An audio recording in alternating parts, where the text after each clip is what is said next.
Bom, oficialmente, muito boa tarde a todos e a todas. Bem-vindos à 13ª rodada do nosso Multi em Direito Eleitoral. Iniciamos com muita alegria. Estamos chegando aqui ao penúltimo dia das rodadas orais. Então, em breve, teremos aí a classificação das equipes aprovadas. Agradeço a presença de todos, em especial aos nossos juízes avaliadores.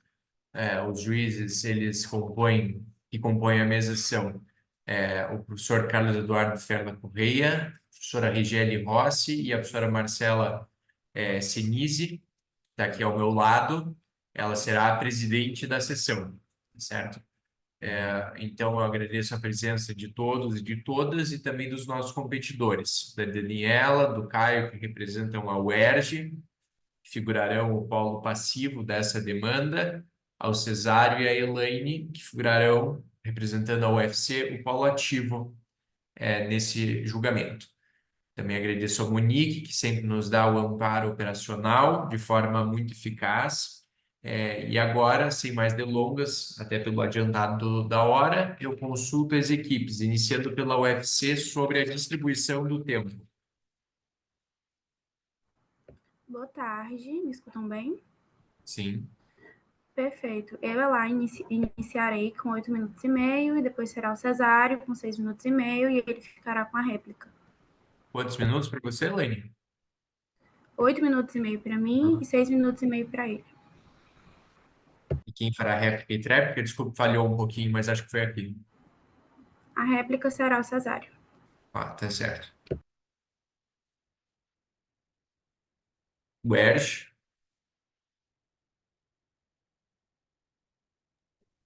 Boa tarde, 7 minutos e meio para o primeiro orador, que sou eu, 7 minutos e meio para o segundo orador, que é o Caio Oliveira, e ele fará a tréplica.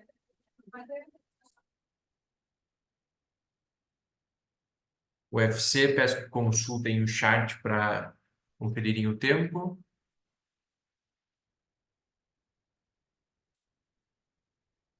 De acordo?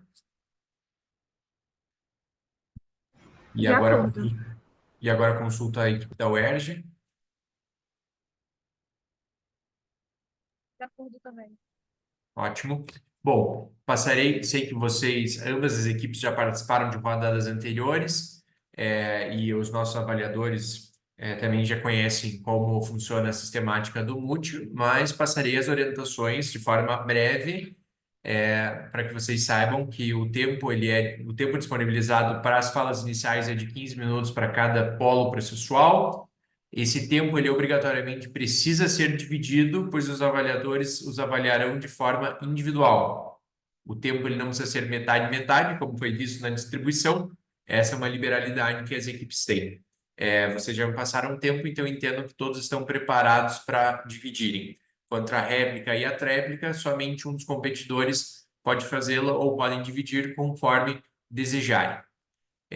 Aos nossos juízes avaliadores, eu relembro uma das orientações mais importantes, que é justamente sobre as indagações dirigidas às equipes.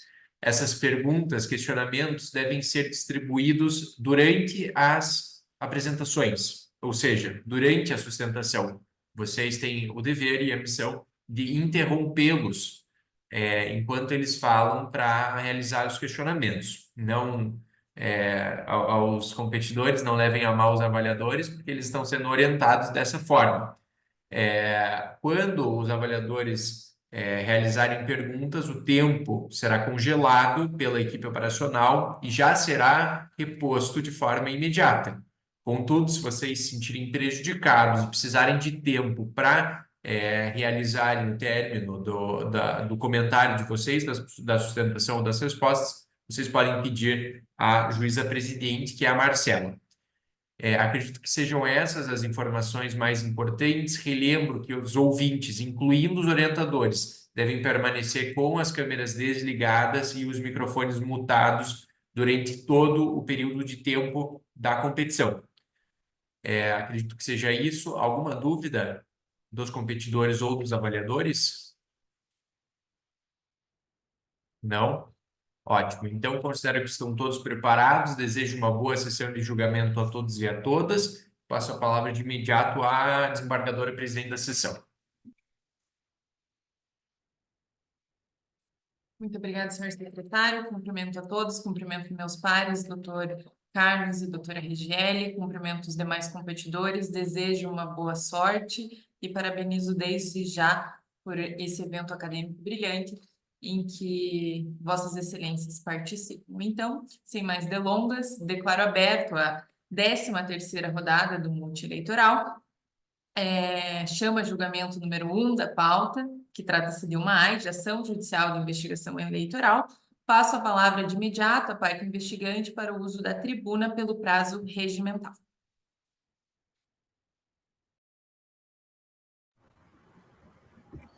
Muito obrigada, ilustre senhora presidente desta Corte Eleitoral. Desde já cumprimento Vossa Excelência, bem como cumprimento a Corte na pessoa do eminente desembargador corregedor regional eleitoral, assim como a da outra procuradoria e a todos presentes.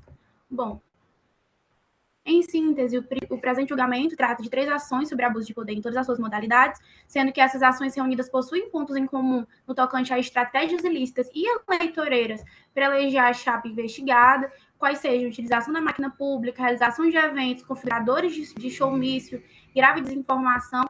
Chapa essa representada por Marlos da Silva e Cícero José, razão pela qual se mostrou extremamente acertada a aplicação do artigo 96b da Lei nº 9.504, valendo ressaltar também que a norma especial de atração, no caso o artigo 96b, coexiste com o marco geral da conexão previsto no CPC. Logo, é correto o julgamento conjunto, visto que em todas essas ações consta o mesmo pedido. Entendimento esse que segue na linha daquilo defendido tanto por Rodrigo Zílio, como tem amparo no entendimento do TSE de relatoria do ministro Ayrton Fachin. Logo, deve ser mantida a reunião dos feitos em âmbito tanto da racionalidade como da economia processual.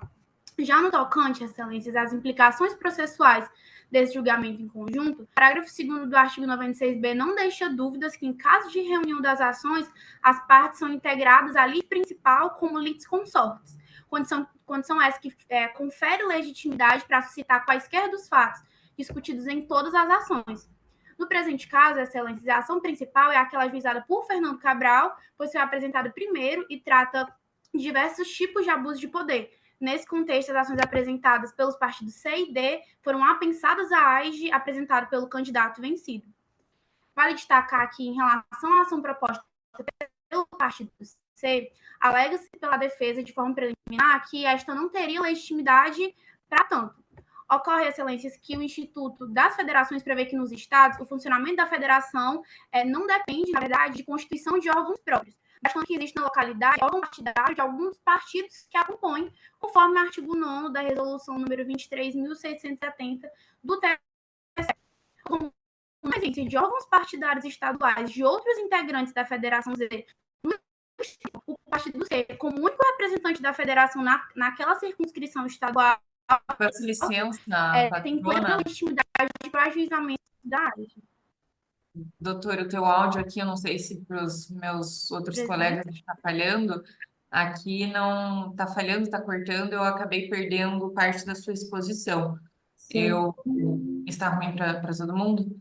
Eu não sei se é bom entrar e sair de volta do Zoom, eu não sei o que a gente faz aqui. Eu acredito que se você tentar entrar de novo, a gente tenta acessar com o áudio e a gente vê se funciona, porque acabou falhando e eu acredito que pode te prejudicar. Daí a gente volta o tempo, não tem problema. Certo. Vou tentar entrar novamente. Por favor. Obrigada.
Me escutam bem?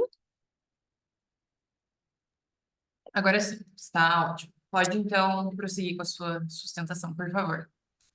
Perfeito. Muito obrigada pelo tempo e peço perdão por essa intercorrência. Continuando, eu tinha parado na alegação preliminar da defesa, que alega que o partido C seria uma parte ilegítima para propor a AGE pela questão da federação. E eu vim aqui expondo nosso argumento em relação de que o funcionamento da federação, de acordo com a resolução do TSE número 23.670, não depende, na verdade, de constituição de órgãos próprios, bastando que exista na localidade órgão partidário de algum dos partidos que a compõem.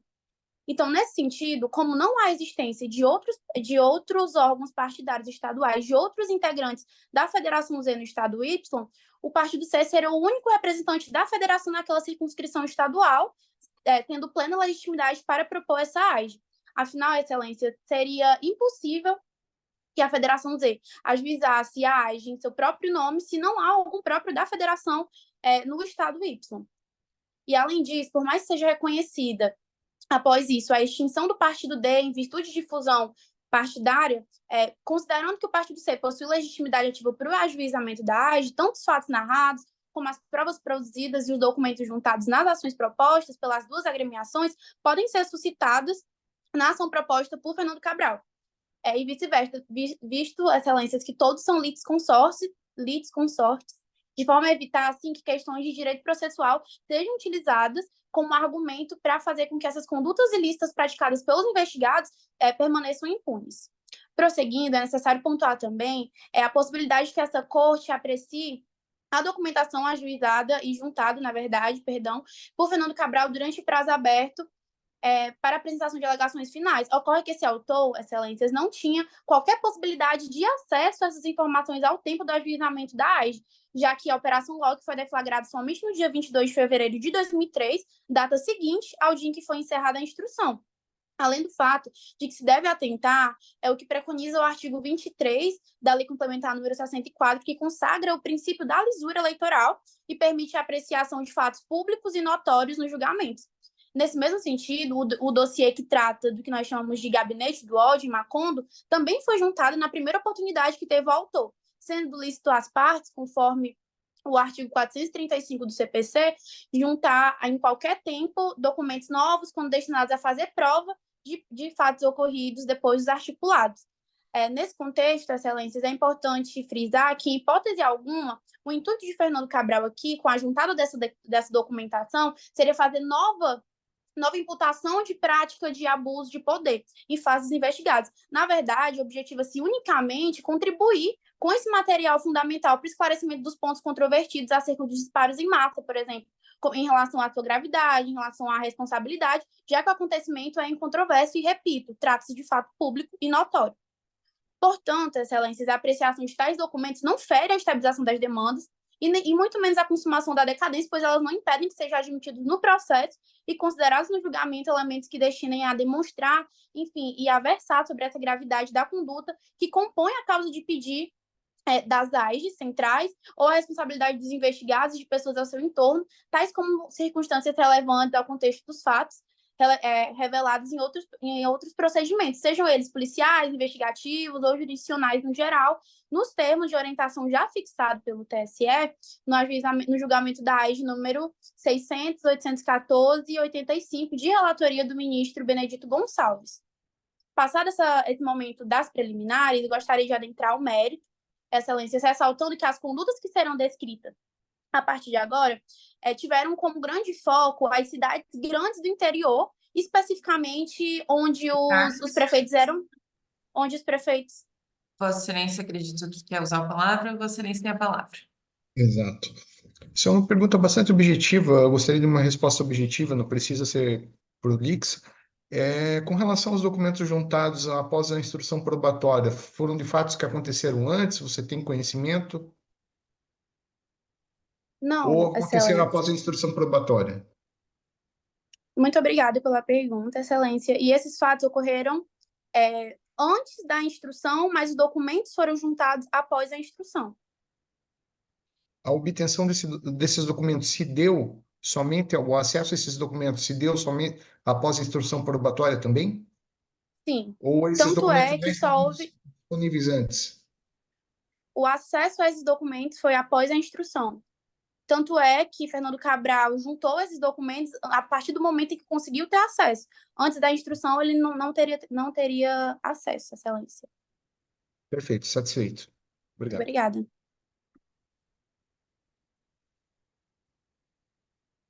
Continuando agora sobre o mérito da questão, eu venho aqui trazer que os fatos iniciaram em cidades grandes do interior, onde os prefeitos eles eram aliados, né, aos investigados, sendo essa a primeira evidência de que a chapa vencedora se aproveitou o máximo possível da sua posição como candidatos da situação, o que feriu frontalmente a normalidade e a legitimidade das eleições.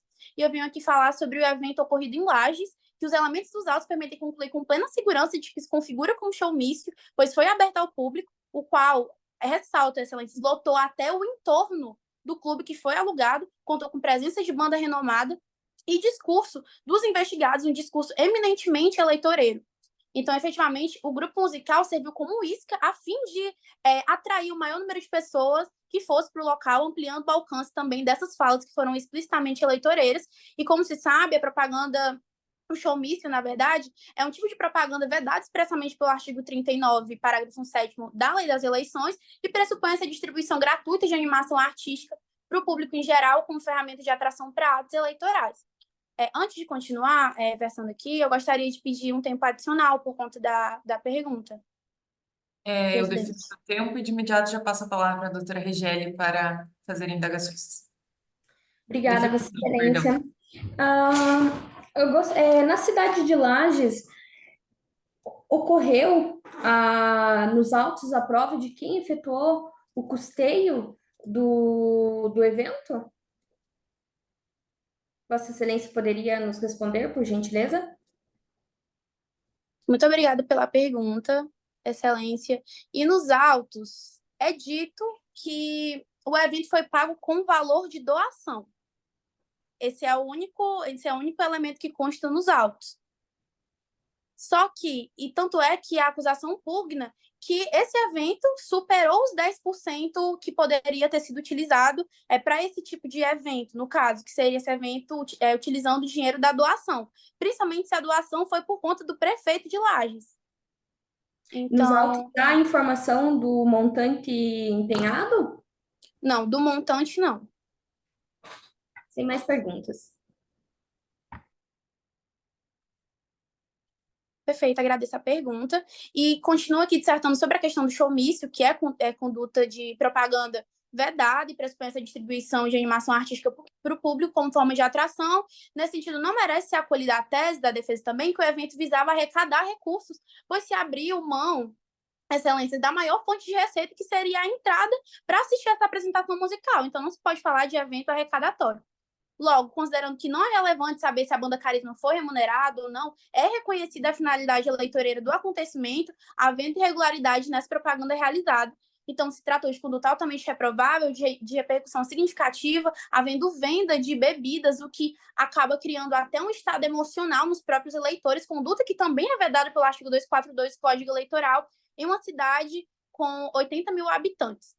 Prosseguindo agora em relação aos eventos ocorridos na cidade de Jurema, ressalto que ocorreu na data de aniversário do município, há menos de um mês da eleição, e nesse fato é demonstrada a escalada na gravidade dos ilícitos. Então, em relação aos discursos que sucederam à passeata, percebe-se que tanto os investigados quanto o prefeito de Jurema, declarado apoiador daqueles, então aliado, estavam presentes na ocasião. E é possível afirmar que esse agente público ele foi conivente, permitiu que a sede da prefeitura fosse utilizada como pano de fundo, como palco, né, para aquelas falas, para os discursos eminentemente eleitoreiros, e utilizou a sua imagem, enfim, todo o seu papel de gestor municipal para convencer a população de que a Marluce representaria uma continuidade da sua gestão, bem como autorizou que o serviço de comunicação institucional, Excelência, eu ressalto, de comunicação institucional fosse desvirtuado para ser utilizado como canal de propaganda política e propaganda eleitoral, por ter divulgado nas redes sociais da prefeitura esse ato de campanha. Então, é notória essa gravidade das condutas do gestor municipal e também dos investigados, em relação também agora a esse ato de campanha que foi divulgado, e aí eu adiciono que excedeu as prerrogativas de utilização desse serviço, feriu tanto a impessoalidade como descaracterizou o caráter educativo e informativo da orientação, e eu passo agora a fala para o meu colega Cesário.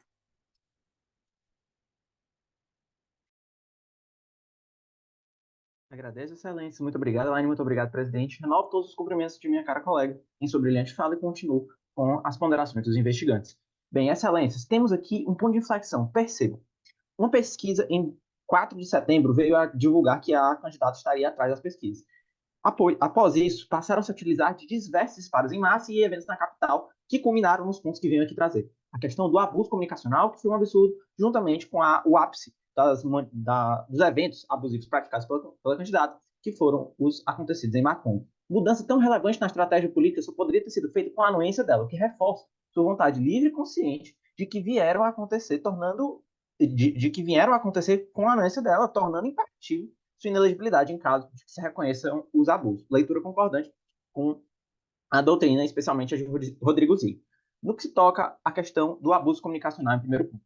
Bem, excelência, o TSE já entendeu que o uso de disparos em massa por meio de mensageria instantânea pode sim configurar abuso, tanto de poder econômico quanto no uso dos meios de comunicação. Vide RTSE número 23.735 e a AIG número 0601.968.80. Ambos que tratam veementemente da vedação dessa questão do uso de disparos em massa, até pela extrema relevância que o disparo de fake news hoje pode adquirir dentro do debate público moderno. No caso, a coisa ainda adquiriu um caráter ainda mais gravoso, porque foi divulgada uma meia-verdade envolvendo Fernando Cabral, de que ele estaria envolvido em um processo de improbidade administrativa, até onde aí é verdade, só que ele teria sido condenado por isso.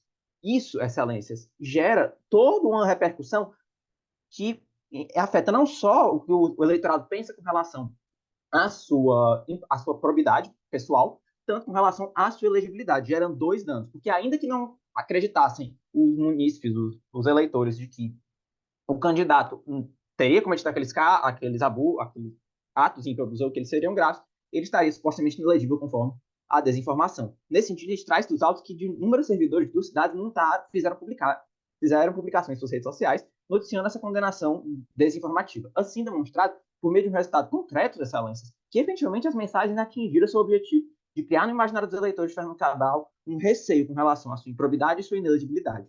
O alcance do ato é imensurável, mas certamente elevado, excelência. Lembrando que é afirmado nos atos que, pelo menos, essa candidata estava ciente do que estava sendo orquestrado contra o rival, consubstanciando um uso indevido dos meios de comunicação que deve levar à sua condenação, dado que essa conduta é tão reprovável quanto consciente, excelência.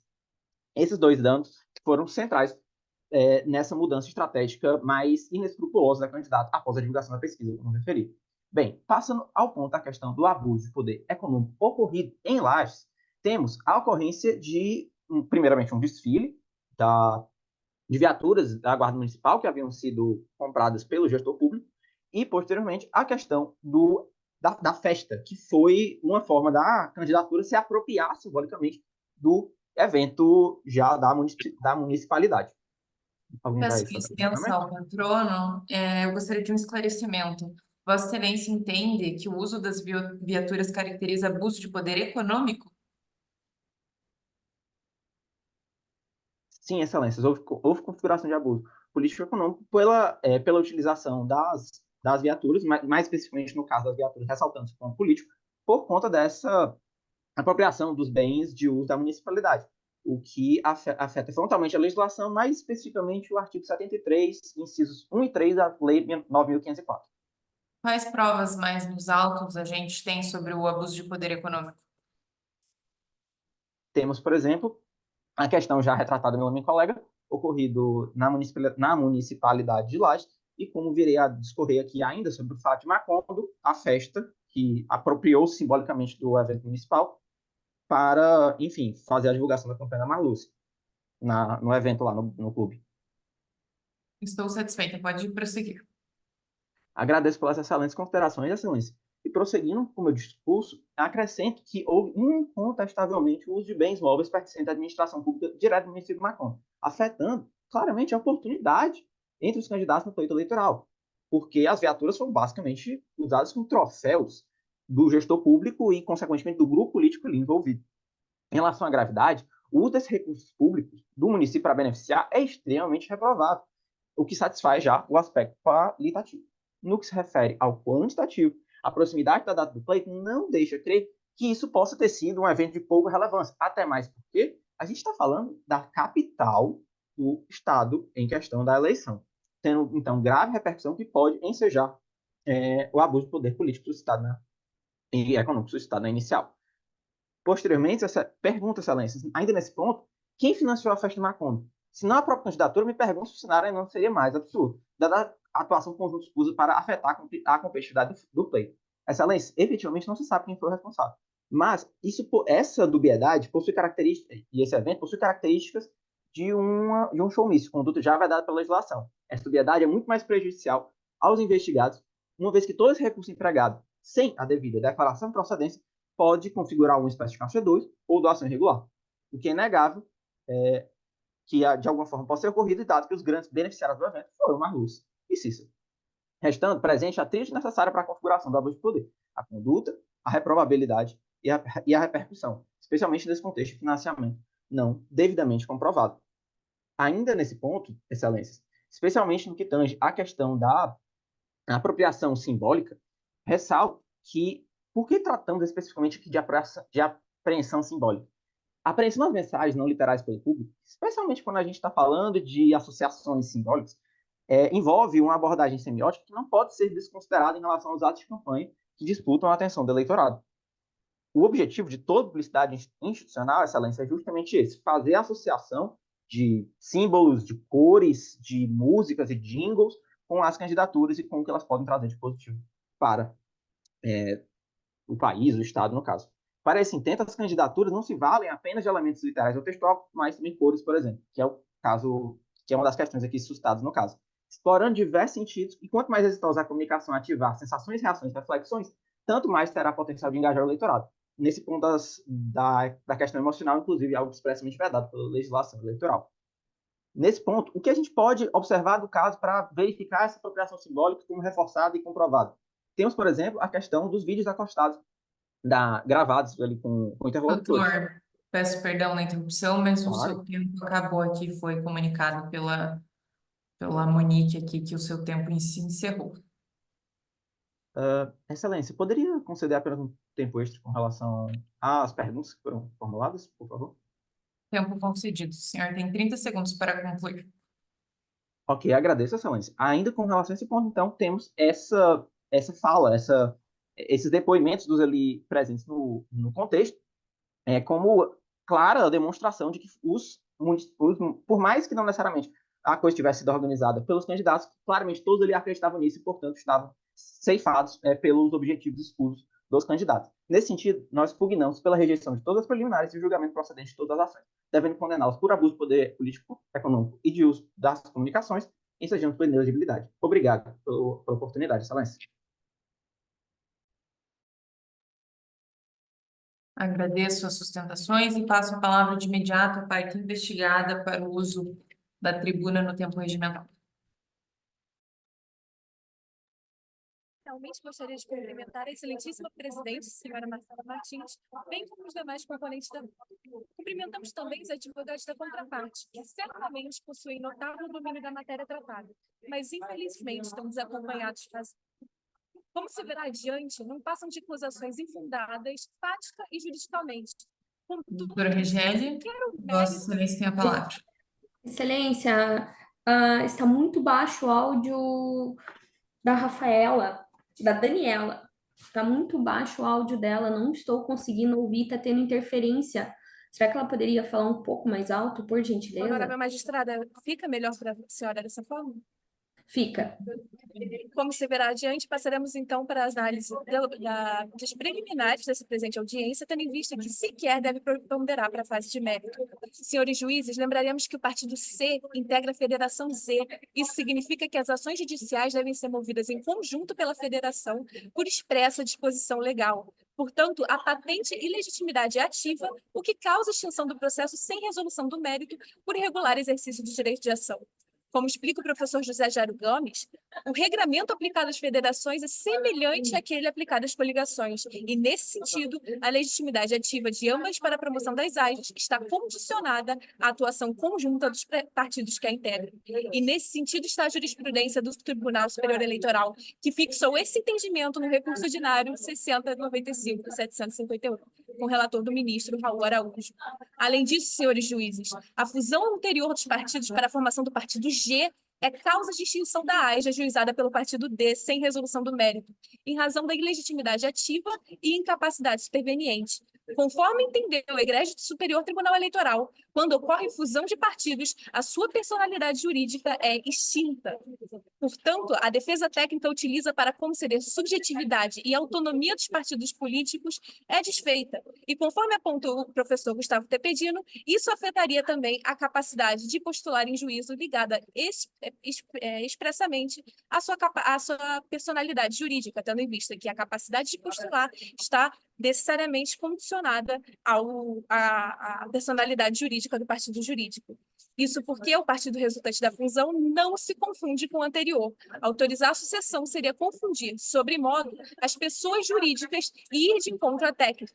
E lembramos aos senhores que os vícios são patentes, de modo que o Ministério Público Eleitoral, ciente da falácia, declinou da posição de polo ativo para dar prosseguimento à ação maculada. Em terceiro lugar, lembramos que as AIs foram unidas para o julgamento conjunto, o que, no entendimento do Supremo Tribunal Federal, na ADI 5507, é inconstitucional quando viola o contraditório e a ampla defesa.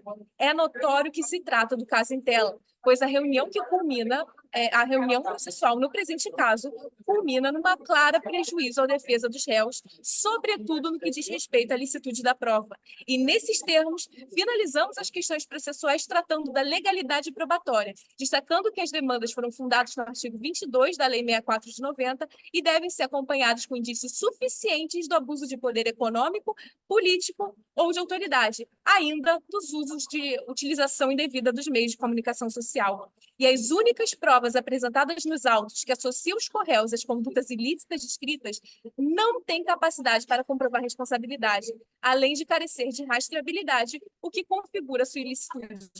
Primeiro, a matéria do sobre os suportes de história de fake news não pode ser considerada prova válida, visto que, por óbvio, não há rastreabilidade de informações baseadas em uma fonte anônima e sem realização de uma investigação séria e imparcial. Segundo, a gravação, por não ter sido expressamente autorizada pelos interlocutores, tem contorno de prova ilícita e deve ser desconsiderada, segundo o entendimento que domina a jurisprudência. E, somado a isso, a negativa de produção de perícia técnica teve por efeito violar os princípios do contraditório e da ampla defesa. Como é sabido, o indeferimento de produção de prova não é por si só um cerceamento dos direitos de defesa, mas deve ser demonstrado prejuízo à parte, e é exatamente o que essa representação fará no presente caso. Diante da ausência de perícia técnica e imparcial, não é possível verificar se o vídeo é real. As acusações em questão, na prática, se baseiam em um vídeo produzido por apoiadores de Fernando Cabral, que sequer fornecem evidências sólidas da veracidade da informação nela contida. Por óbvio, se trata de uma prova enviesada e imparcial.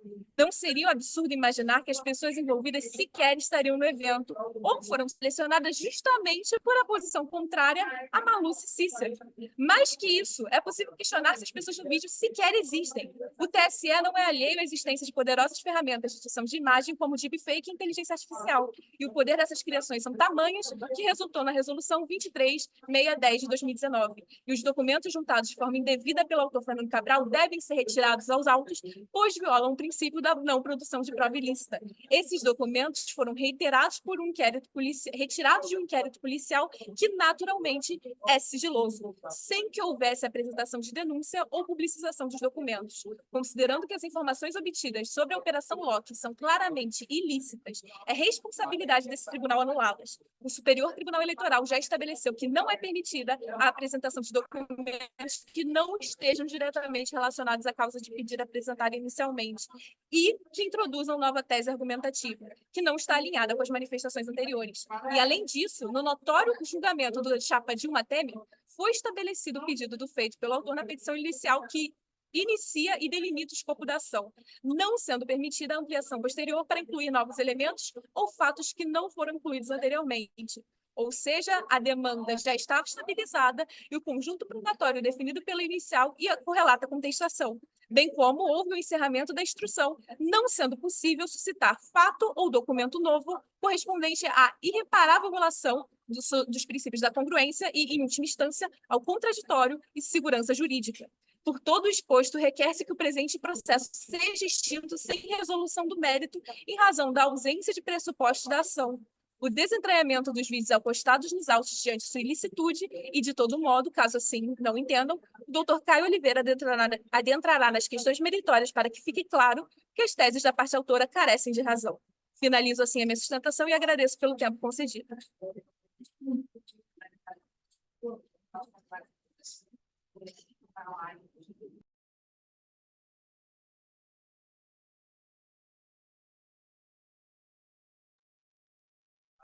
Boa tarde. Não posso começar, senhora presidente? A minha rede aqui caiu, acredito que voltou agora. Eu perdi o finalzinho, mas por favor, pode prosseguir. Perfeito. Gostaria de... Boa tarde a todos os senhores aqui presentes. E, passando para o mérito, peço que os senhores permitam-me abordar os pontos levantados de modo desonesto e sem relação com a realidade pela parte contrária. De início, os autores falsamente alegam que Marluce da Silva e Cícero José teriam agido com abuso de poder político, econômico e uso abusivo dos meios de comunicação. Porém, isto abuso de poder político teria ocorrido em 2 momentos. Evento realizado após o desfile para mostrar as viaturas novas de Macondo e no discurso após o evento da comemoração no aniversário de Jurema. Senhores, José Jair Gomes argumenta que são requisitos para a configuração do abuso de poder político o desvirtuamento de ações ou atividades desenvolvidas por agentes públicos no exercício de suas funções, vezes a condicionar o sentido do voto do eleitorado. Pois bem, Marluce sequer tem um cargo político e, portanto, sendo o seu exercício um requisito para a prática do abuso, não seria possível imputá-lo a Marluce da Silva. Em continuidade, na AGE proposta pelo candidato deputado, foi solicitado também um suposto abuso de poder político relacionado à organização do desfile na prefeitura de Macondo, no qual foram mostradas viaturas adquiridas pelo município. Senhores, trata-se, na verdade, de cumprimento de um princípio da publicidade que está previsto no artigo 37 da Constituição Federal. O corolário desse princípio seria a demonstração de parte da administração e, portanto, dos administradores da máquina pública, dos bens adquiridos pela gestão e dos seus feitos, que nada tem relação com os abusos de poder político. Além do mais, o candidato derrotado alega que os seus apoiadores, sim, senhora Regiane. Vossa Excelência tem a palavra. Obrigada, Excelência. Vossa Excelência poderia responder para nós, de forma direta, a respeito da publicidade institucional? O senhor mencionou que é um dever da administração pública realizar a publicidade. Em que data foi realizada essa publicidade no caso da senhora Marluce? Que ela estava presente juntamente com nos festejos da cidade. Peço desculpas, Vossa Excelência, Regiane, se eu não acredito que tenha entendido bem. Desculpa, peço desculpa, mas eu não entendi não entendi agora, cortou. Peço desculpas, mas eu não entendi completamente o que a senhora perguntou. Poderia repetir, por favor? Vamos lá. Vossa Excelência mencionou que é um dever da administração pública a propaganda institucional, que no caso da senhora Marluce não pode ser considerado um abuso de poder político e econômico, pois é dever da autarquia realizar a publicidade institucional. Lhe pergunto, qual é o prazo vedado pela lei eleitoralista da vedação da propaganda institucional? Qual foi a data que a senhora Marluce permaneceu e realizou esses atos? Prazo, senhora Michele Rossi, é de até 3 meses antes do play. No caso concreto, o desfile realizado foi no dia 29 de setembro de 2022. Contudo, o desfile para a mostra das viaturas não foi organizado por Marluce, mas sim pela municipalidade. Essa que, em eventual caso de apuração, de abuso de poder político, que deveria ser responsabilizada, e não Marluce, que sequer ocupa cargo na administração pública. Dando continuidade, gostaria de passar para a acusação do abuso de poder econômico. Os autores falsamente alegam que Marluce da Silva e Cícero José tenham agido com abuso de poder econômico também em 2 momentos. Primeiramente, no suposto disparo de notícias falsas contra seus adversários e, em segundo lugar, na realização do evento em Lages. Acusações essas, senhores juízes, que não merecem prosperar. De início, o abuso de poder econômico em assuntos eleitorais ocorre quando há o financiamento direto ou indireto de partidos políticos ou candidatos antes ou durante a campanha, com violação à legislação e às diretrizes da justiça eleitoral, feitos com vias a prejudicar a igualdade entre os partidos durante o pleito e a normalidade, de alguma forma, influenciar no resultado da eleição. Segundo o José Jairo Gomes, são requisitos para a caracterização do abuso de poder econômico a desmedida realização de atos com a consumação de recursos que, de alguma maneira objetiva, afetem a isonomia entre os candidatos ao cargo eletivo. Também foi esse entendimento que prevaleceu no julgamento do recurso ordinário eleitoral número, caso se possa falar o número, mas é um número bem grande, mas julgado pelo Tribunal Regional Eleitoral do Paraná.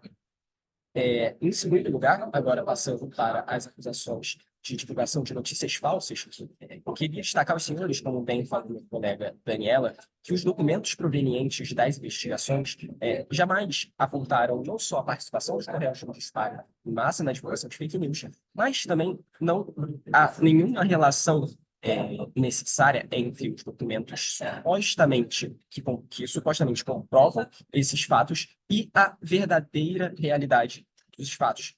Até porque, como bem destacou a minha colega Daniela, a prova é ilícita, pois provém de fonte ilícita, o que é vedado pela Constituição, portanto, deve ser desconsiderada pelos senhores. E, em segundo lugar, senhores, o evento realizado na cidade de Lages não configura showmício, como alegou a acusação. Isso porque a ausência de repercussão financeira, bem como a prova de quem custeou esse evento, quanto foi gasto, não estão demonstradas, portanto, descaracterizam o abuso de poder, e também não há que se falar em showmício, pois não há a utilização de artistas e de nenhum tipo de evento cultural, musical, para a promoção da candidatura. E, por fim, como mencionado anteriormente, os requerentes acusaram também falsamente a candidata, a chapa, na verdade, de abuso de poder econômico, um suposta contratação de serviços de envio em massa de mensagens no WhatsApp para propagar notícias falsas. Lembrando novamente que em nenhum momento do processo fica evidente a participação de Marluce e Cícero no disparo dessas fake news, o suposto gabinete do ódio, que também a alegação da existência desse suposto gabinete do ódio é feito de modo desmedido, lastreado em nenhuma prova contundente dos fatos. A ausência, portanto, senhores, da demonstração desses fatos que faz com que a autora, por mera dedução, afirme esta suposta culpa, não é aceita não deve prevalecer nesta justiça eleitoral. Por todo exposto, senhores, gostaríamos de requerer, Peço preliminarmente, que sejam... licença Sim. ao patrono, eu gostaria de 2 esclarecimentos, especificamente, então, sobre o disparo em massas. Eu gostaria de esclarecimento quanto à relação da Marluce com a empresa que foi contratada para o uso dos disparos em massa. Então, qual que era a relação dela com a empresa? Essa, então, é a minha primeira pergunta. E minha segunda pergunta, aproveitando, já é em relação ao evento em Jurema. Eu gostaria de saber se no evento em Jurema houve atos de campanha por parte da Marluce, bem direto, sim ou não? E quais foram esses atos, se houver? Por favor. Senhora presidente, peço mil desculpas Pois, qual foi a primeira pergunta mesmo? Primeira pergunta em relação aos disparos, qual seria a relação da Marluce com a empresa? Perfeito. A Marluce não tem nenhuma relação com a empresa, senhora presidente. Na verdade, a Marluce tem um sobrinho, que esse sobrinho é sócio de uma companhia chamada J Corp, a qual supostamente teria contratada a Umbrella Corporations. Então, na verdade, Marluce não tem nenhuma relação com a empresa que supostamente teria sido contratada por seu sobrinho para o disparo de supostas fake news. E quanto ao evento na cidade de Jurema, sim, ocorreram atos para a promoção da candidatura que aconteceram após uma passeata promovida pela prefeitura da cidade, qual a candidata e o seu vice subiram no palco para pedir votos, como se pode pressupor durante a campanha eleitoral em quaisquer hipótese. Palco esse, então, da estrutura do município de Jurema. Sim, senhora. Perfeito. Doutor Carlos, Vossa Excelência tem a palavra. Senhora presidente, a doutora Rigiele se manifestou antes de mim. Perdão, eu não tinha visto. Peço desculpas, Excelência, eu acho que foi sem querer. Por enquanto ainda não. Perfeito. Então, doutor Carlos, por favor, prossiga. Perfeito. Então, a pergunta é bastante objetiva. Com relação ao evento de Macondo, a carreata que ela foi marcada, ela foi feita, houve alguma comunicação à Polícia Militar?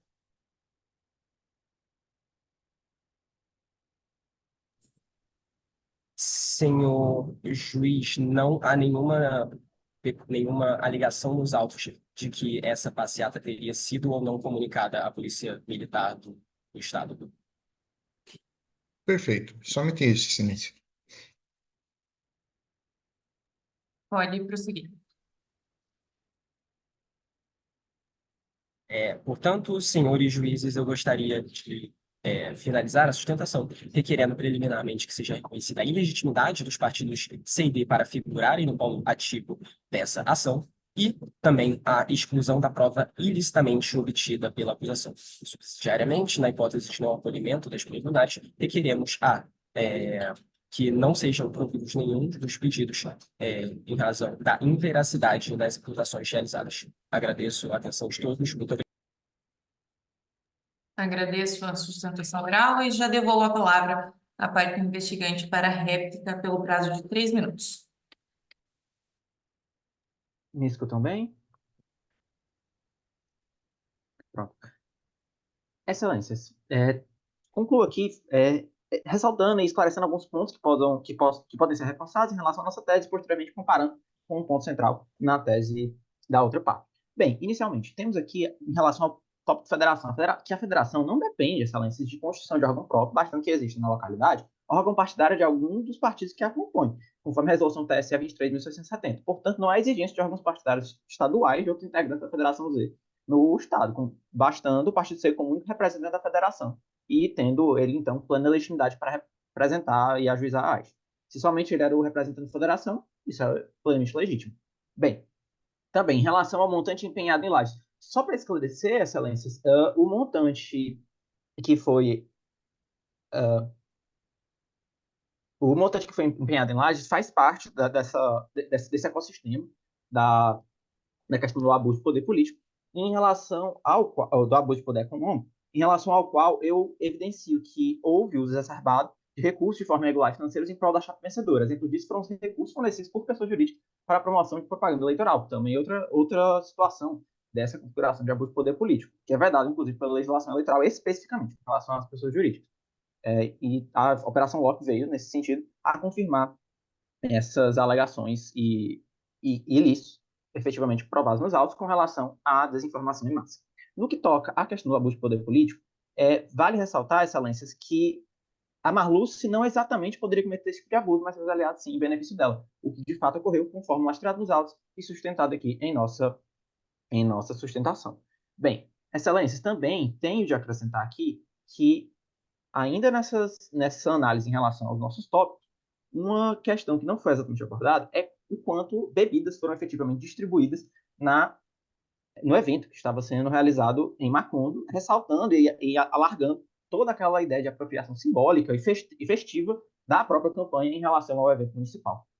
Acrescento, por fim, excelências, que eles trazem aqui a questão do caso de Uma Temer. Um caso interessante, mas tecnicamente insustentável, porque eles teriam o ônus de, ao trazer esse argumento, provar que os fatos provados pela Operação Loki não teriam conexão com a causa de pedido próximo da inicial, o que, no nosso entender, não se trata de nada que da realidade do feito. No nosso entender, eles não são estranhos na causa do pedido, mas sim são fundamentais para o esclarecimento da operação das fake news, o que já fulmina inteiramente o argumento da parte defensiva. Agradeço pela oportunidade e faço os votos de agradecimento a todos aqui presentes, aos magistrados e a todos os outros. Obrigado. Devolvo a palavra à parte investigada para réplica pelo prazo de 3 minutos. Senhores, gostaria de chamar a atenção de Vossas Excelências para o fato de que a própria defesa, a própria acusação, peço desculpas, se incrimina. Primeiro, afirmando que, de fato, há uma federação e de que, de fato, há um regime jurídico semelhante àquele da coligação. E lembrando que partidos que integram uma coligação, assim como partidos que integram uma federação, como já reconhecido por diversos tribunais regionais eleitorais, não têm legitimidade ativa para figurar em ônus das demandas. Isso está previsto, inclusive, está previsto legalmente no artigo 11, no artigo 11A da Lei de Partidos Políticos.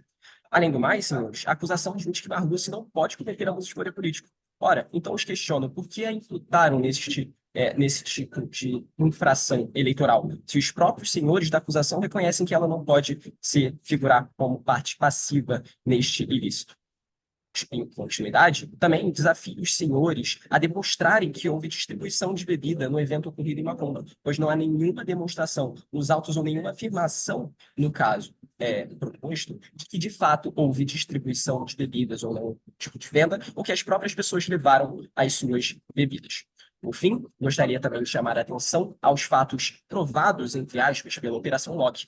Operação esta que não houve, como minha colega Daniela destacou, nenhuma denúncia, não houve nenhuma instauração de um processo criminal, mas sim um vazamento de dados sigilosos de uma investigação secreta. Então, mesmo supondo o que, de fato, não condiz com a realidade, que estas provas, como dizem com a realidade, não podem ser juntadas aos autos e ser usados como instrumentos de valoração pelos juízes em razão de sua patente e ilicitude, que diz respeito à Constituição Federal e, inclusive, a causa de anulação de sentenças e acordos do Judiciário. Agradeço novamente a todos os senhores e desejo uma boa tarde a todos.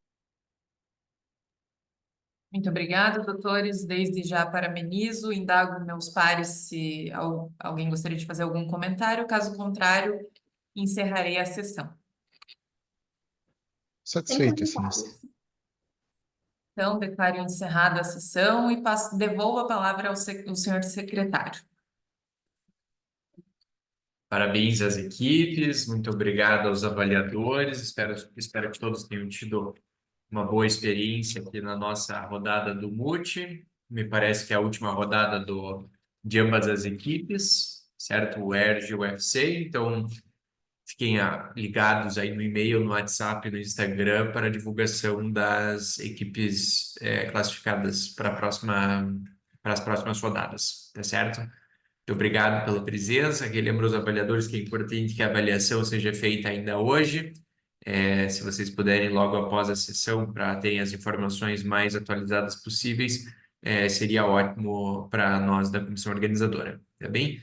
Agradeço a Monique, da nossa equipe operacional, a doutora Marcela, a doutora Regélia, ao doutor Carlos Eduardo, as equipes, aos orientadores que aqui estiveram, a pessoa do professor José Paes Neto, e com isso encerramos mais uma rodada do nosso MUT, tá bem? Amanhã é o último dia, então, se quiserem acompanhar, hoje teremos mais 2 rodadas e amanhã mais 2, e aí finalizamos, tá bem? Muito obrigado a todos e a todas.